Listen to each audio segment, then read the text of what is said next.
한 남성이 지나가던 여성을 거칠게 붙잡더니 기차 선로에 집어던집니다. 남성은 뒤를 돌아 도망칩니다.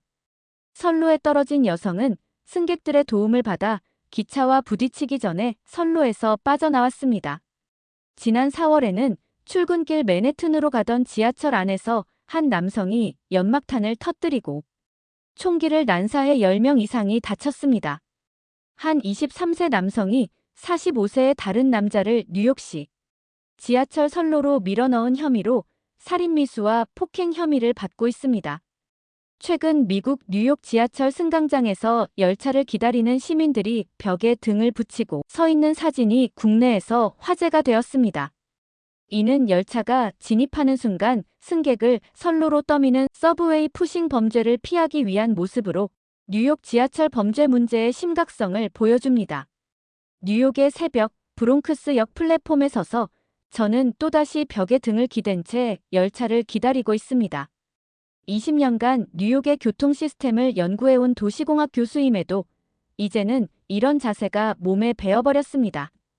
어제 맨해튼 첼시의 18번가 역에서 발생한 끔찍한 푸싱 사건이 뇌리에서 지워지지 않습니다. 23세의 카멜 호킨스가 45세 남성을 선로로 밀어버린 그 순간 피해자는 머리를 다치고 갈비뼈가 부러지는 중상을 입었습니다. 더욱 충격적인 것은 이 사건이 지난달 지하철 방화로 한 여성이 사망한 사건의 신원 발표가 있던 바로 그날 발생했다는 점입니다. 지하철 안전혁신 프로젝트 총괄 책임을 맡아주십시오. 10억 달러 규모의 5개년 도시 인프라 혁신 사업입니다. 예산 배분은 스크린도어 설치에 4억 달러, 안전 시스템 구축에 3억 달러, 역사구조 개선에 2억 달러, 그리고 운영 시스템 혁신에 1억 달러가 책정되어 있습니다. 시장실에서 온 이메일의 내용은 분명 달랐습니다. 지난 10년간 저는 순수 학술 연구에만 집중하며 정책 자문이나 프로젝트 참여 요청을 계속해서 고사해왔습니다. 실무와 거리를 두고 이론적 연구에만 몰두하는 것이 제 역할이라 생각했기 때문입니다. NYPD의 범죄 통계가 해마다 악화되어도 그저 논문 주제로만 다뤄왔습니다. 하지만 이번에는 달랐습니다. NYPD와 MTA의 2024년 공식 통계는 충격적입니다. 살인사건 열건은 1997년 이후 최고 수치이며 2285건의 중범죄 발생, 570건의 중범죄 공격 사례는 전년 대비 2.5% 증가했습니다. 특히 우려되는 것은 푸싱과 같은 무차별적 폭력의 증가입니다. 지하철 범죄의 급증은 도시 경제에도 심각한 타격을 주고 있습니다. 맨해튼 상공회의소의 조사에 따르면 지하철 이용 기피로 인한 경제적 손실이 연간 120억 달러에 달한다고 합니다. MTA는 최근 100개 역사에 스크린도어를 설치하겠다는 계획을 발표했고 NYPD는 200명의 추가 인력을 배치하겠다고 합니다. 하지만 이는 미봉책에 불과합니다. 현재 뉴욕 지하철의 472개 역사 중 단 한 곳도 스크린도어가 설치되어 있지 않으며 추가 배치되는 경찰 인력도 한 역당 0.4명 수준에 그치고 있습니다. 지난 주말 충격적인 이야기들을 들었습니다. 제 수업을 듣는 대학원생 중 절반 이상이 야간 수업 수강을 포기했다고 합니다. 밤에는 환승역을 피해 우회하는 길로 다녀요. 그래서 30분이나 더 걸리죠. 친구들과 택시비를 나눠내고 있어요. 한 달 교통비가 3배나 늘었지만 안전이 더 중요하니까요. 이런 이야기들이 가슴을 무겁게 했습니다. 이번 프로젝트의 핵심은 시스템 전면 재설계입니다. 단순한 시설 개선이나 인력 보강이 아닌 역사 구조부터 안전 시스템, 범죄 예방 설계, 긴급 대응 체계까지 모든 것을 원점에서 재검토하는 작업입니다. 3월부터 시작되는 한국 연구팀과의 협업도 이 때문입니다. 오늘 저는 선임 연구원 2명과 함께 한국으로 떠납니다. 더 이상 연구실에만 머물러서는 안 됩니다. 지금 이 순간에도 뉴욕의 수많은 시민들이 공포 속에서 출근길에 오르고 있습니다. 이들의 일상이 달라져야 합니다. 뉴욕의 지하철이, 그리고 뉴욕의 아침이 변화해야 할 때입니다. 14시간의 긴 비행 끝에 인천국제공항에 도착했습니다. 피로감에 지친 채 공항철도를 타기 위해 이동하던 중 첫 번째 놀라운 광경을 마주했습니다. 공항에서 서울로 향하는 공항철도의 모습은 제가 알던 지하철과는 완전히 달랐기 때문입니다. 깨끗하고 정돈된 승강장, 모든 역사에 설치된 스크린도어, 그리고 질서정연하게 줄을 서서 기다리는 시민들의 모습까지. 저와 함께 온 선임 연구원들의 반응은 더욱 놀라웠습니다. 이게 정말 대중교통이 맞나요? 20년간 뉴욕 교통국에서 안전 시스템을 연구해온 탐프선 연구원의 말에는 놀라움과 함께 부러움이 묻어났습니다. 실제로 승강장 안전문이 열리고 닫히는 과정은 마치 정교한 시계처럼 완벽한 타이밍으로 작동했고, 열차 진입 시의 소음도 현저히 낮았습니다. 더욱 인상적인 것은 시스템의 완성도였습니다. 모든 안내 표지판이 한국어와 영어는 물론 중국어, 일본어로 표기되어 있었고, 키오스크에서는 9개 언어를 지원했습니다. 특히 교통약자를 위한 시설의 완벽한 구비는 우리의 예상을 뛰어넘었습니다. 역사한 엘리베이터, 점자블록, 저상 매표소 등 모든 시설이 유기적으로 연결되어 있었습니다. 제가 연구실에서 검토했던 서울교통공사의 통계 자료가 머릿속을 스쳤습니다. 2009년 스크린도어 설치 완료 후 연평균 사망자가 37.1명에서 0.4명으로 급감했다는 수치가 이제야 실감되었습니다. 공항철도에서 서울 지하철로 갈아타는 과정에서도 이러한 안전 시스템은 끊김없이 이어졌습니다. 지하철 내부는 또 다른 차원의 경험이었습니다. 실시간으로 열차 위치를 알려주는 LED 전광판, 차량 내 혼잡도를 색상으로 표시하는 스마트 안내 시스템, 그리고 역사 내 모든 구간을 촘촘히 감시하는 CCTV까지. 특히 인상적이었던 것은 한 노선당 평균 65%의 역사가 환승역이라는 점이었습니다. 이는 뉴욕의 38%의 거의 2배에 달하는 수치입니다. 출퇴근 시간대 강남역의 모습은 우리의 고정관념을 완전히 깨뜨렸습니다. 엄청난 인파에도 불구하고 시민들은 완벽한 질서를 유지했고, 승하차 시간도 뉴욕의 절반 수준에 불과했습니다. 역무원들의 친절하고 전문적인 모습도 인상적이었습니다. 모든 역무원이 무전기를 착용하고 실시간으로 소통하며 문제 상황에 즉각적으로 대응하는 모습이었습니다. 여기서는 푸싱 사고를 물리적으로 막을 수 있군요. 라버츠 선임연구원의 말처럼 스크린도어의 존재는 단순한 시설물 이상의 의미를 가지고 있었습니다. 실제로 서울 지하철의 스크린도어는 승객 안전은 물론 열차 정시성 향상과 역사 내 공기질 개선에도 크게 기여하고 있었습니다.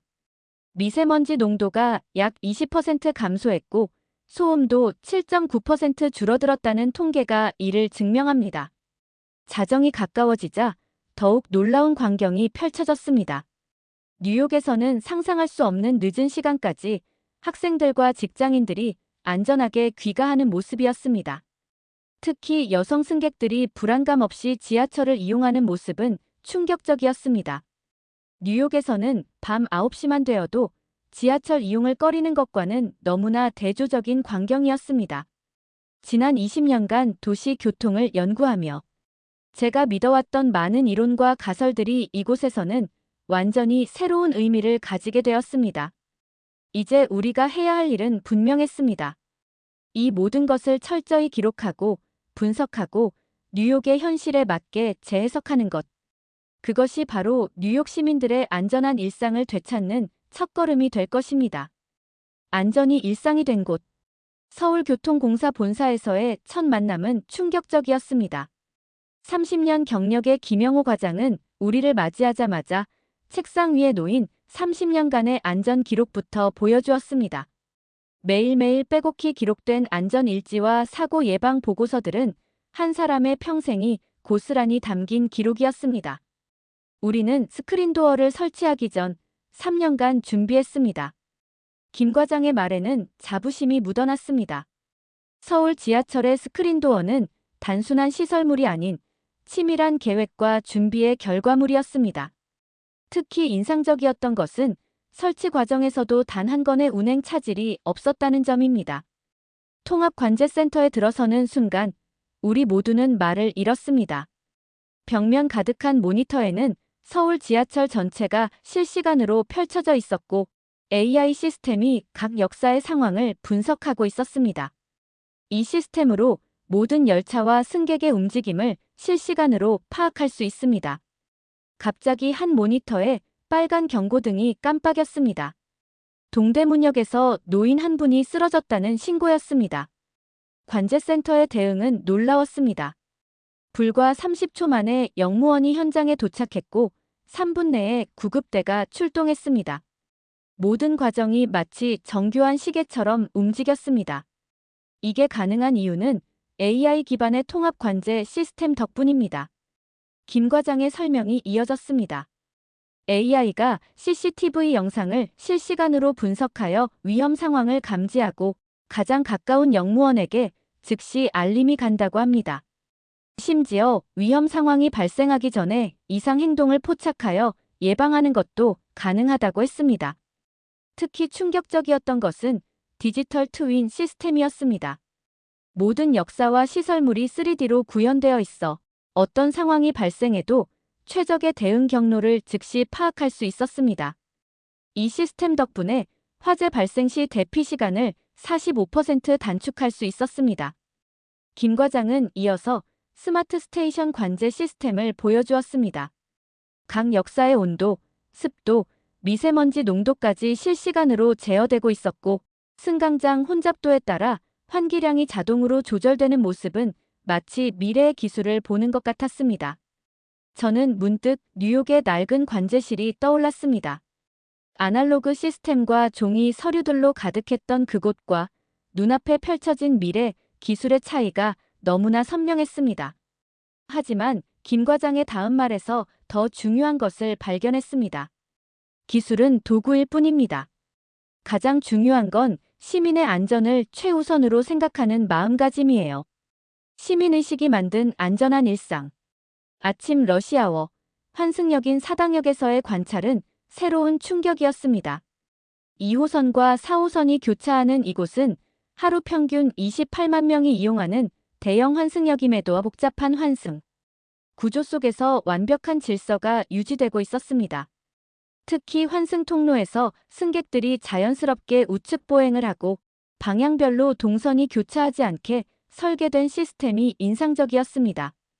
가장 놀라운 장면을 목격한 것은 혼잡한 출근 시간대였습니다. 한 직장인이 실수로 커피를 쏟았는데 순간 주변의 반응이 인상적이었습니다. 비난하는 대신 티슈를 건네는 사람, 영무원에게 신속히 연락하는 사람, 다른 승객들의 발걸음을 안내하는 사람까지 마치 정해진 매뉴얼이 있는 것처럼 자연스럽게 상황이 수습되었습니다. 이런 성숙한 시민의식은 곳곳에서 발견할 수 있었습니다. 혼잡한 전동차 안에서도 통화하는 사람은 찾아볼 수 없었고 대화를 나누는 사람들도 최대한 작은 목소리를 유지했습니다. 특히 노약자석 근처에서는 더욱 조용한 분위기가 유지되었습니다. 에스컬레이터에서의 질서는 더욱 놀라웠습니다. 바쁜 출근길임에도 걸어서 올라가고자 하는 사람들을 위해 오른쪽을 비워두는 문화는 완벽하게 지켜지고 있었습니다. 뉴욕에서는 상상도 할 수 없는 광경입니다. 탐프선 연구원의 말처럼 이는 런던이나 뉴욕에서도 보기 힘든 수준의 질서였습니다. 노약자석은 피해서 앉으며 시끄럽게 떠들지 않는 모습에서 이러한 문화가 어떻게 세대를 이어 정착되었는지 이해할 수 있었습니다. 역사 내 모든 시설물은 마치 새 것처럼 관리되고 있었습니다. 벽면의 긴급 안전벨, 소화기, 비상구 표시 등 모든 안전시설이 완벽하게 작동했고 화장실과 수유실 같은 편의시설도 깨끗하게 유지되고 있었습니다.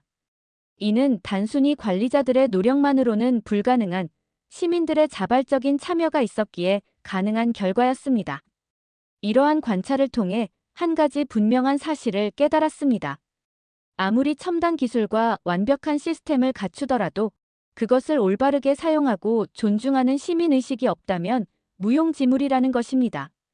서울 지하철의 진정한 힘은 기술과 시민의식의 완벽한 조화에 있었습니다. 역사 내에서 만난 지하철 안전도우미들의 활동도 인상적이었습니다. 은퇴한 어르신들이 자원봉사로 참여하는 이 제도는 시민들의 자발적 참여로 운영되고 있었습니다. 노란 조끼를 입은 이들은 길 안내부터 응급상황 대처까지 지하철을 이용하는 시민들의 든든한 보호자 역할을 하고 있었습니다. 분실물 센터에서 목격한 광경은 더욱 놀라웠습니다. 하루 평균 3천여 건의 분실물이 접수되는데 이 중 90% 이상이 주인에게 돌아간다고 합니다. 누군가 지갑을 떨어뜨리면 주변 승객들이 즉시 영무원에게 전달하고 휴대폰이나 노트북 같은 고가의 물품도 대부분 주인을 찾아갑니다. 장애인과 교통약자를 위한 배려도 인상적이었습니다. 매월 진행되는 비상대피 훈련에 대한 시민들의 참여도도 높았습니다. 화재나 지진 같은 재난 상황을 가정한 훈련에서 시민들은 진지한 태도로 임했고, 이는 실제 상황에서의 빠른 대처를 가능하게 만들었습니다. 이런 훈련이 있다는 것 자체가 놀랍습니다. 라버츠 연구원의 말처럼 이는 안전을 최우선으로 하는 문화가 정착되었음을 보여주는 증거였습니다. 특히 눈에 띈 것은 지하철 예절 교육이었습니다. 초등학교부터 시작되는 이 교육은 단순한 규칙 전달이 아닌 왜 그러한 예절이 필요한지 이해하게 만드는 체험 중심의 프로그램이었습니다. 실제로 한 초등학교 단체가 역사를 견학하며 배우는 모습을 보았는데 아이들의 눈빛에서 진지함이 느껴졌습니다. 서울 지하철에서는 매일 약 700만 명의 시민들이 이동합니다. 이는 서울 인구의 70%에 해당하는 규모입니다. 이토록 많은 인파가 이용하는 공간이 안전하고 질서 있게 유지될 수 있는 것은 바로 이러한 시민의식이 있었기 때문입니다. 첨단 기술과 시스템도 중요하지만 그것을 올바르게 사용하고 존중하는 시민들의 의식이 있었기에 가능한 결과였습니다. 기술, 그 이상의 가치. 서울 지하철의 스크린도어 도입은 단순한 시설물 설치가 아닌 철저한 계획과 준비의 결과물이었습니다. 2005년 시범사업으로 시작된 이 프로젝트는 2009년까지 약 5년에 걸쳐 모든 역사에 완료되었습니다. 처음에는 많은 우려가 있었다고 합니다. 거대한 예산 투입에 대한 반대, 공사 기간 동안의 지하철 운행 차질 우려, 그리고 실제 효과에 대한 의문까지. 하지만 결과는 놀라웠습니다. 스크린도어 설치 전인 2001년부터 2009년까지 연평균 37.1명이었던 사망자 수가 설치 완료 후에는 연평균 0.4명으로 급감했습니다. 특히 2012년 이후에는 단 한 건의 사망 사고도 발생하지 않았다는 사실이 이 시설의 가치를 증명합니다. 더욱 주목할 만한 것은 예상치 못했던 부가적인 효과들이었습니다. 승강장 내 미세먼지 농도가 약 20% 감소했고 소음은 78.3dB에서 72.1dB로 7.9% 줄어들었습니다. 특히 경제적 효과가 상당했는데 스크린도어 설치로 인한 냉방 효율 개선으로 하루 약 1억 8,100만 원, 여름철 68월 약 167억 원의 전력비가 절감되었습니다. 시설 관리 측면에서도 혁신적인 시스템이 도입되었습니다. 모든 스크린도어는 실시간 모니터링 시스템과 연결되어 있어 고장이나 이상 발생 시 즉각적인 대응이 가능합니다. 특히 눈에 띄는 것은 예방 정비 시스템입니다. AI 기술을 활용해 각 스크린도어의 작동 상태를 분석하고 문제가 발생하기 전에 미리 정비를 진행하는 것입니다. 비상상황 대비 시스템도 완벽합니다. 화재 발생 시 스크린도어는 자동으로 개방되도록 설계되어 있으며 정전 시에도 비상전원으로 작동됩니다. 또한 장애인과 노약자를 위한 별도의 안전 시스템도 갖추고 있어 휠체어 이용자나 시각장애인도 안전하게 이용할 수 있습니다. 이러한 기술적 성과는 세계적으로도 인정받고 있습니다. 현재 서울교통공사는 자사의 스크린도어 설치 및 운영 노하우를 여러 국가에 수출하고 있으며 많은 해외 도시들이 서울의 시스템을 벤치마킹하고 있습니다. 이는 단순한 기술 수출을 넘어 도시 철도 안전의 새로운 표준을 제시하고 있는 것입니다. 세계가 주목하는 서울의 기준. 2주간의 서울 지하철 연구를 마무리하며 제 생각은 완전히 바뀌었습니다. 처음 이곳에 도착했을 때만 해도 단순히 안전 시스템과 기술적 측면만을 보고 돌아갈 생각이었습니다. 하지만 이제는 압니다. 서울 지하철이 보여준 것은 단순한 기술의 발전이 아닌 도시 철도의 새로운 패러다임이었다는 것을요. 뉴욕의 지하철이 160년의 역사를 자랑한다면 서울의 지하철은 50년이라는 짧은 기간 동안 세계의 기준이 되었습니다. 스크린도어 설치로 사망사고를 제로화했고 실시간 관제 시스템으로 범죄를 예방하며 교통약자를 위한 시설은 이미 세계 최고 수준입니다. 특히 인상적인 것은 이 모든 것이 하루 800만 명이 넘는 승객을 수송하면서 이뤄낸 성과라는 점입니다. 서울 지하철이 보여준 것은 불가능은 없다는 희망이었습니다. 지하철 푸싱과 같은 범죄는 운명처럼 받아들여야 하는 것이 아니었습니다. 노후화된 시설은 개선이 불가능한 것이 아니었습니다. 의지만 있다면 시민의 안전과 편의는 얼마든지 혁신될 수 있다는 것을 서울이 증명해냈습니다. 실제로 서울의 성과는 이미 세계가 인정하고 있습니다. 파리, 리우데자네이루, 자카르타 등 세계 각국의 도시들이 서울의 시스템을 벤치마킹하고 있으며 서울교통공사의 기술력은 수출 상품이 되었습니다. 한때는 런던과 뉴욕의 시스템을 배우러 다녔던 서울이 이제는 세계의 도시들이 배우러 오는 곳이 된 것입니다. 그러나 가장 인상적인 것은 여기서 멈추지 않는다는 점입니다. 서울 지하철은 이미 차세대 기술 도입을 준비하고 있습니다.